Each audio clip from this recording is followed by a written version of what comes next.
मुझे अपने पिताजी की कंपनी विरासत में मिली। मैं देखते ही देखते कंपनी का सीईओ बन गया। लेकिन जवान खून अपने पिताजी के उसूलों पर चलने वाली कंपनी से बेहद असंतुष्ट था। मैं अपने पिता को यह साबित करना चाहता था कि वक्त के साथ साथ व्यापार के तरीकों को भी बदलना चाहिए। और एक दिन मुझे यह साबित करने का मौका मिल ही गया।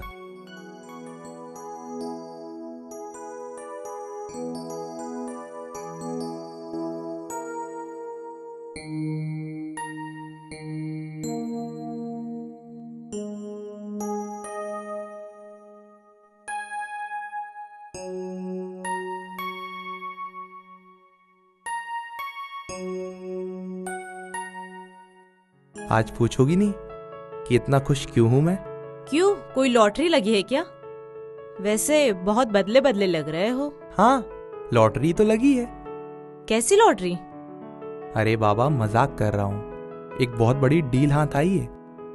तुम बस अपना दिल थाम के रखना, हमारी जिंदगी बदलने वाली है। एक मिनट, तुम वो छोड़ो, पहले ये लड्डू खाओ।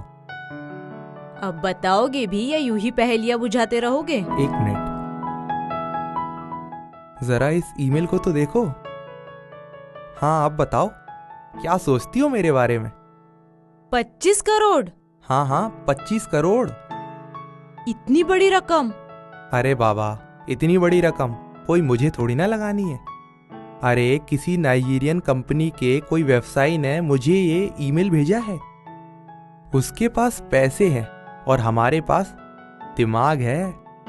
अरे बाबा, उसने अपनी कंपनी को हमारे बिजनेस के लिए खरा पाया है। लेकिन ये रकम कुछ ज्यादा बड़ी है। क्या तुम भी बच्चों जैसी बात करती हो?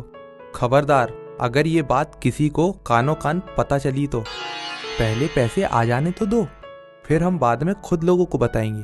अब तुम्हें तो पता है, एक बार लोगों को पता चला ना तो लोग ईर्ष्या करना चालू कर देते हैं। एक बार पिताजी से फोन करके पूछ तो लो। मुझे तो इतनी बड़ी रकम सोच के ही डर लग रहा है। खबरदार, अगर ये बात तुमने पिताजी को बताई तो।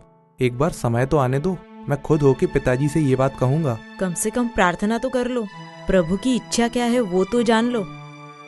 ये प्रार्थना वार्थना करना ना तुम्हारा काम है, मेरा काम तो सिर्फ डील को हासिल करना है। एक बार बस वो मुझे डील मिल जाए, फिर देखना। अब तुम प्लीज खामखा ये सब बातें करके मेरा दिमाग मत खराब किया करो।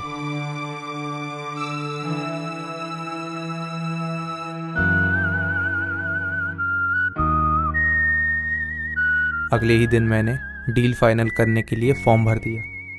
फॉर्म भरने के 1 घंटे के अंदर ही नाइजीरिया से मेरे पास फोन आ गया। उन्होंने मुझसे अपनी बैंक डिटेल्स मांगी। मैंने तुरंत ही ईमेल करके अपनी बैंक डिटेल्स भेज दिया। उसके तुरंत बाद मैंने फिर से नाइजीरिया फ़ोन किया। उन्होंने मुझे बताया कि पैसे ट्रांसफ़र कर दिए गए हैं और अगले 24 घंटों में मेरे अकाउंट में पैसे आ जाएंगे। मैं खुशी के मारे फूला नहीं समा रहा था।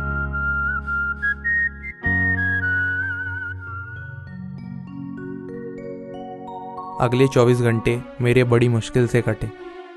मैंने अपने बैंक को फ़ोन किया। मशीन बोलती रही, 1 दबाओ, 2 दबाओ, और मैंने परेशान होकर सीधे अपने बैंक मैनेजर को फ़ोन लगाया।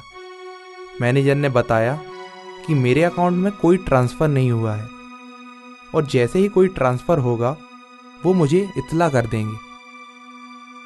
एक बार फिर से मैंने नाइजीरिया फ़ोन किया तो उन्होंने बताया कि पैसा ट्रांसफ़र हो गया है। फिर यह कहकर टाल दिया कि आज हॉलीडे है और आप मंडे को फ़ोन करिए।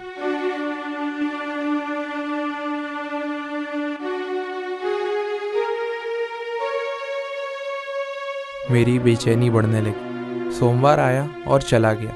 इस घटना को 2 हफ्ते हो गए। मैं फ़ोन के ना आने के कारण और बेचैन हो गया और फिर तीसरे हफ्ते मुझे फ़ोन आया।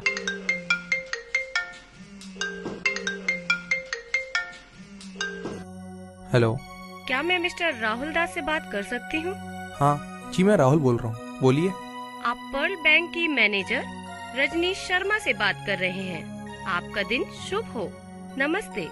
जी नमस्ते। आप वेरिफिकेशन के लिए अपना एड्रेस बताएंगे? हाँ जी, हाँ, 1/2 क्रिश्चियन कॉलोनी, अमर नगर। आपके पिताजी का नाम? जी जीवन दास। बस एक आखिरी सवाल, आपकी माताजी का नाम क्या है? जी हेमा।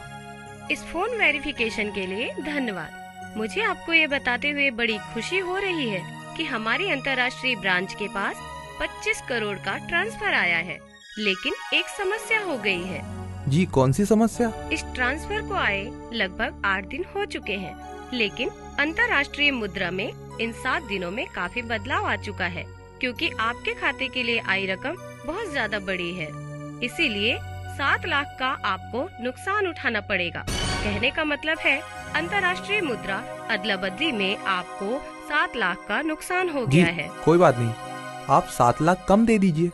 ऐसा तो अंतर्राष्ट्रीय मार्केट में होता रहता है, चिंता की कोई बात नहीं। हमारे बैंक के नियमों के अनुसार आपके खाते में कम से कम 7 लाख रुपयों का होना जरूरी है, मुद्रा अदला बदली से आई कमी को पूरा किया जा सके, अन्यथा ट्रांसफर पेमेंट बाउंस हो जाएगा, यानी वापस हो जाएगा। चिंता की कोई बात नहीं, इतना तो मेरे खाते में रहता ही है। जी बहुत अच्छे। अब मैं आपसे कुछ जरूरी इन्फॉर्मेशन लेना चाहूँगी। हाँ बोलिए। आपके चालू खाते का नंबर? उसने बड़ी चालाकी से मेरा अकाउंट नंबर और मेरे डेबिट कार्ड का 16 अंकों वाला नंबर ले लिया, फिर CVV और मेरे पास बैंक के द्वारा भेजे गए OTP तक मुझसे पूछ लिया। मैं लालच में पड़ा, बिना कुछ समझे सारी जानकारियां उसे बताता गया। अंत में उसने मुझे बताया कि पैसे ट्रांसफर हो गए हैं। मैं बहुत खुश था। मैं अपने फ़ोन पे नज़रें गड़ाए SMS के आने का इंतज़ार कर रहा था। मैं मन ही मन गुनगुना रहा था। तभी एक नया SMS मेरे फ़ोन पर आया, जिसे देख के मेरे होश उड़ गए। मेरे खाते से 7 लाख रुपए निकल चुके थे। अपनी बेवकूफ़ी की तारीफ़ें मेरे दिमाग में घूमने लग गईं, खासकर कि वो तारीफ़ें जिनमें कि मैंने बिना सोचे समझे अपनी बैंक की इन्फॉर्मेशन उस महिला को दे रहा था। मुझे अपने लालची होने का पश्चाताप होने लगा।